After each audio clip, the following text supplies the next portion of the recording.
Welcome to the Auburn High Basketball Academy. I'm Coach B, and this is our player development series. Today, in episode 1, I'm going to be taking you through the fundamentals of court spacing and some basic actions that will help you read the floor better. There are many different spots on the court that you can find yourself in during a game. However, in our system at Auburn High School, and like many others, teach players that some places are better to be on the court than others. Let's look at this half-court image together. Before I explain each spot to you, we must establish what the midline is. The midline is an invisible line that runs from basket to basket, dividing the court in half. The reason that we establish a midline is for coaches and players to determine what is ball side and what is offside. Now you might hear this as strong side and weak side. Now while both are correct, here at Auburn High School, we prefer ball side and offside. Along this midline, we have a point position. Right in the center of the court, most teams tend to start their offense with the ball handler in this position.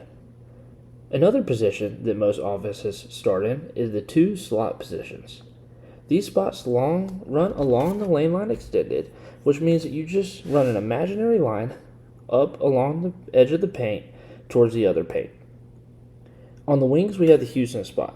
The Houston spot is different from the wing because it is in a specific spot. This spot is off the three-point line near the sideline/timeline. The reasoning for the depth off the three-point line is the space it gives other players to attack and create. Lastly, rounding out our positions outside the three-point line, we have the corners. Now, some people might call this a deep corner, and while both are correct, we just like to call it the corner. Now, moving inside the three-point line but staying on the baseline, we have the dunker spot. This spot can be confused with the short corner, but the difference is that a player in the dunker spot needs to have their heels along the baseline. Now, a term that most people are familiar with are the low post and the elbow. The low post is along the block, while the elbow is along the free throw line in the paint. Last, we have the nail position. Right in the middle of the floor, this is the center of the half court. This is normally marked by an actual nail that's inside the wood. These spots on the court are important because they create gaps, specifically single and double gaps. In this positioning on the screen, we have an offense that's in a 4-out, 1-in set. The reason why we call it 4-out, 1-in is because there are 4 players outside the three-point line and 1 player inside the three-point line. However, in order for us to find and read these single and double gaps, we need to see where the defense is positioned. In a typical basketball game, defenders have certain spots that they must cover based on defensive rules. One of these rules is called one pass away or sitting in the gap. This just means that when 2 offensive players are next to each other in their positioning, such as a Houston spot and a point position, the defensive player will sit in between the 2 offensive players. We can see this in the example where defenders 2 and 3 are standing in between number 1 who has the ball and the man that they are guarding. Since I have just established that the defense is sitting in the gap, let's go ahead and highlight what this gap is. This gap is a driving lane. The offense's goal is to get the ball into the paint and score the basketball. However, the defense sits in the gap to make getting into the paint harder for the offense, which in turn makes it harder to achieve the goal to score the basketball. Therefore, we call this driving lane or this gap a single gap. The driving lane is occupied by a defender. So in order to be able to drive the lane into the paint, the offense needs to create what we call a double gap. If we look at this now, number 3 is going to move from the Houston spot and he's going to drift into the corner. By drifting in the corner, he's going to take his defender with him. Now, if we reestablish this gap, we look and see that there's no longer a defender in it. This turns from a single gap now into a double gap. The ball handler is now able to drive this gap and get into the paint, giving an advantage to the offense without having to worry about the help side defense.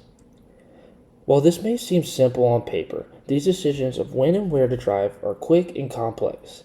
So let's look at a couple examples from our varsity team about what a single gap and what a double gap look like live in game. In our first example, we have Tabari at the point position. To his right and to his left, we have people in the Houston position, and down low we have 2 people in the low block.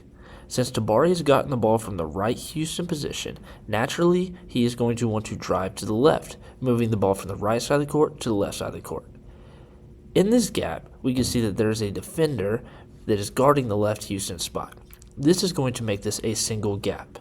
Let's look and see what happens when Tabari drives this single gap. They dig, he turns it over, but gets. In this next example, we see Trendon in the same situation that Tabari was in. Trendon again receives the ball from the right Houston spot, so naturally he will want to drive left. When we look at this gap, we can see that the defender is not within the gap. This means that Trendon has a double gap to his left. However, the offensive player is making a blast cut to the slot position, making that double gap turn into a single gap. Trendon is going to take one dribble over, realize it is a single gap now, and look back to the right. He sees that Antoine is clearing out from the Houston spot, creating a double gap to his right. So he's going to drive this double gap. Since it is a double gap, we will have no problem getting to the goal, and he's able to score a layup. Let's look at this again.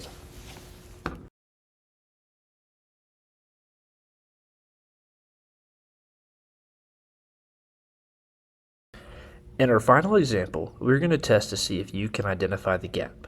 The ball handler is in the point position. He just received the ball from the left Houston, and naturally he's going to want to drive right. However, he's going to drive left in this scenario. Looking at the help defense, determine whether he is about to drive in a single gap or a double gap.